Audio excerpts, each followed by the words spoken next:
មុខ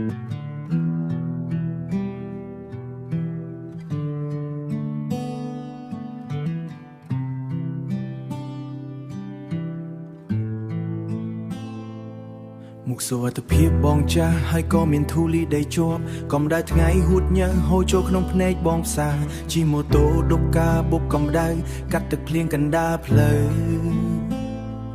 បងមើលទៅខ្លួនឯងក្នុងកញ្ចក់ឃើញតែភាពហត់នឿយឲ្យក្រៅពណ៌ខៀវនេះវាមានក្លិនផ្សែងឡានតើអូនខ្មាស់គេទេដែលមានសង្សារជាអ្នកដឹកម្ហូបព្រោះបងគ្មានឡានទំនើបគ្មានម៉ាស៊ីនត្រជាក់ឲ្យអូនមានតែខ្យល់អាកាសនិងផ្សែងហុយតាមចិញ្ចើមថ្នល់បេះដូងដ៏សាមញ្ញនេះតើវាគ្រប់គ្រាន់សម្រាប់អូនទេបើបងគ្រាន់តែជាអ្នកដឹកម្ហូបឲ្យគេតើអូនស្រឡាញ់បងទេបងកុំសួរអញ្ចឹងអូនស្រឡាញ់បងដែលជាបងការងារអ្វីក៏ដោយឲ្យតែបងធ្វើដោយសុចរិតបងខ្លាចហត់ខ្លាចអូនអន់មុខនឹងគេសេចក្តីស្រឡាញ់យើងមិនមែនវាហួសលើឋានៈឡើយសំខាន់យើងមានគ្នានៅក្បែរគ្នារាល់ថ្ងៃអូនឃើញបងមកដល់ផ្ទះដៃបងមានប្រឡ័យម៉ាស៊ីនអូនមិនដែលត្រូវការឲ្យធំតម្លៃរាប់រយដុល្លារនោះទេគ្រាន់តែឃើញស្នាមញញឹមបងពេលមួទេគ្រាន់តែឃើញស្នាមញញឹមបងពេលដោះមុខចេញអូនដឹងថាបងហត់ដើម្បីសាំងអនាគតឲ្យយើងតំណង់ទឹកភ្លៀងលើអាវបងគឺជាសញ្ញានៃការតស៊ូ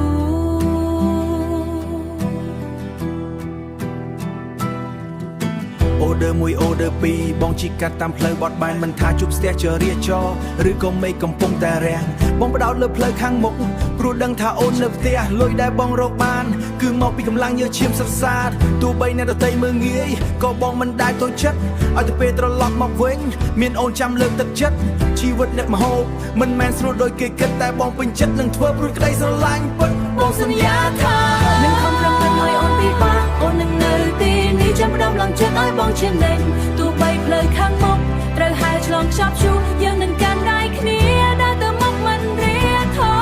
យអូបងស្រឡាញ់អូនខ្លាំងណាស់អូនក៏ស្រឡាញ់បងដែរបើបងក៏តែជាអ្នកដឹកហូបឲ្យបងខ្លាចហត់ខ្លាចអូនអន់មុខនឹងគេសេចក្តីស្រឡាញ់យើងមិនមែនវាហួសលើឋានៈឡើយសំមែនវាហួសលើឋានៈឡើយសំខាន់យើងមានគ្នានៅក្បែរគ្នានៅក្បែរគ្នារាល់ថ្ងៃបងទៅធ្វើការហើយណា